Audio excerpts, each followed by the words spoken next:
ಪ್ರಮುಖವಾಗಿ 4 ಬೇಡಿಕೆಗಳನ್ನ ಇಟ್ಟಿದ್ದೀವಿ.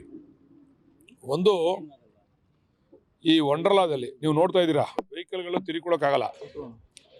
ಒಂದು ROB ಮಾಡಬೇಕು, ಅಂದರೆ ಮೇಲ್ಗಡೆ ವೆಹಿಕಲ್ಗಳು ಸಲಾಗೋಗಿ ಹೋಗ್ಲಿಕ್ಕೆ ಅದೇನು ಮಾಡಿದ್ದಾರೆ, ಡಿವಿಯೇಷನ್ ಇದೆ, ಯು ಶೇಪ್ ಮಾಡಿದ್ದಾರೆ.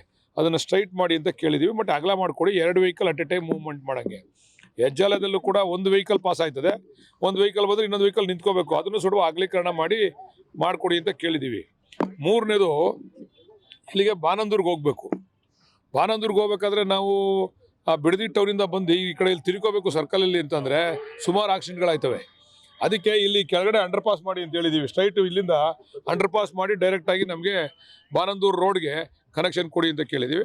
ಮತ್ತು ವಿಶೇಷವಾಗಿ ಈ ಒಂದು ಬಿಡದಿ ಇದು ಭಾಳ ಜಾಸ್ತಿ ಜನಸಂಖ್ಯೆ ಇರೋದ್ರಿಂದ, ಭಾಳ ವೇಗವಾಗಿ ಬೆಳೀತಾ ಇರೋದ್ರಿಂದ, ಇಂಡಸ್ಟ್ರಿಯಲ್ ಏರಿಯಾ ಆಗಿರೋದ್ರಿಂದ ವಿಶೇಷವಾಗಿ ಇದನ್ನು ಅಭಿವೃದ್ಧಿ ಪಡಿಸಬೇಕು ಅಂತ ಮನವಿ ಮಾಡಿದ್ದೀವಿ.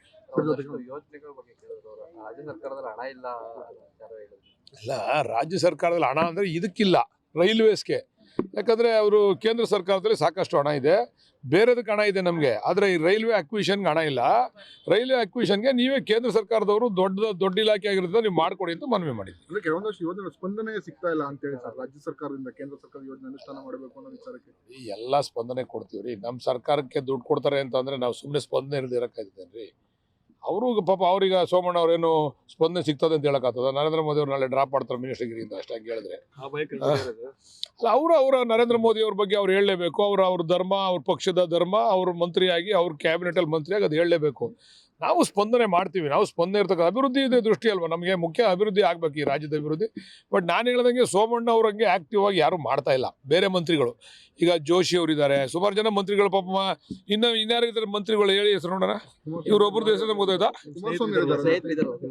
ಅದ್ ಬಿಡಿ, ಅದ್ ನೀವೇನೋ ಕಾಂಟ್ರವರ್ಸಿ ಮಾಡ್ತೀರಾ, ಅದು ಬೇಡ, ಅದು ನಮಗೆ.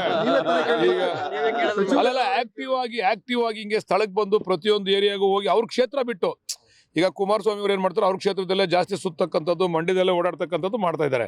ಆದರೆ ಇವರು ಅವ್ರ ಕ್ಷೇತ್ರ ಹೊರತುಪಡಿಸಿ ಬೇರೆ ಎಲ್ಲೆಲ್ಲಿ ಕರೀತಾರೆ, ಯಾವ್ಯಾವ MP ಕರೀತಾರೆ, ಎಲ್ಲ ಕ್ಷೇತ್ರಗಳಿಗೂ ಭೇಟಿ ಕೊಟ್ಟು ಅಲ್ಲಿ ಸಮಸ್ಯೆಗಳನ್ನ ಆಲಿಸ್ತಾ ಇರ್ತಕ್ಕಂಥವ್ರು. ಇನ್ನು ನಮ್ಮ ಜೋಶಿ ಅವರಿದ್ದಾರೆ, ಪಾಪ ಅವ್ರಿಗೆ ಹುಬ್ಳಿ ಧಾರವಾಡ ಬಿಟ್ಟರೆ ಎಲ್ಲೂ ಆಚೆ ಕಡೆ ಕಾಣೋದೇ ಇಲ್ಲ ಅವ್ರಿಗೆ, ಜೋಶಿ ಅವ್ರಿಗೆ. ಇನ್ನು ಮೇಡಮ್ ಅವರು ಮಂತ್ರಿ ಆಗೋರು ಇಲ್ವೋ ಅಂತಲೇ ನಮಗೆ ಗೊತ್ತಿಲ್ಲ. ಆ ಥರ ಬಿಹೇವ್ ಮಾಡ್ತಾ ಇದ್ದಾರೆ.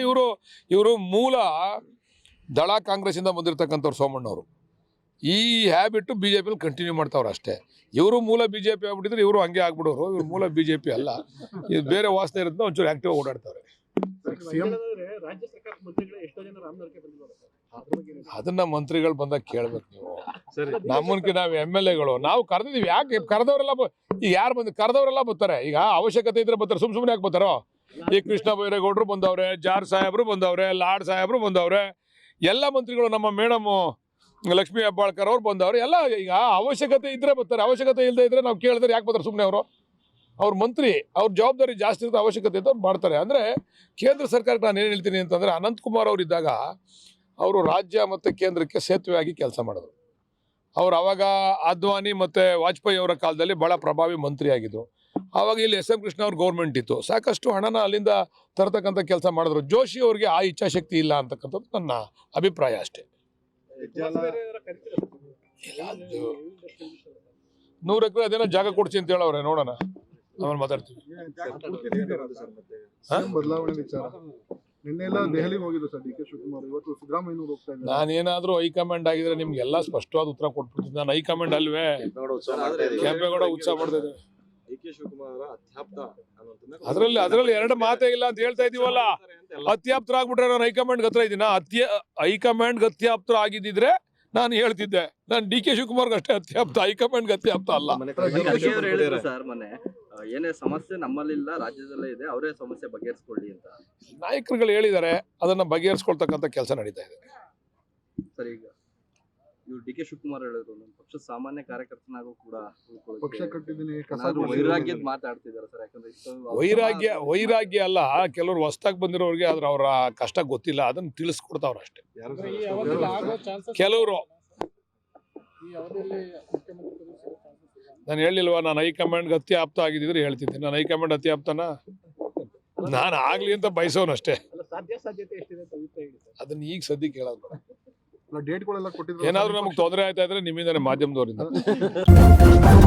ನ್ಯೂಸ್ ಫಸ್ಟ್ ನಿರ್ಭೀತಿಯಿಂದ ನಿಮ್ಮ ಪರವಾಗಿ.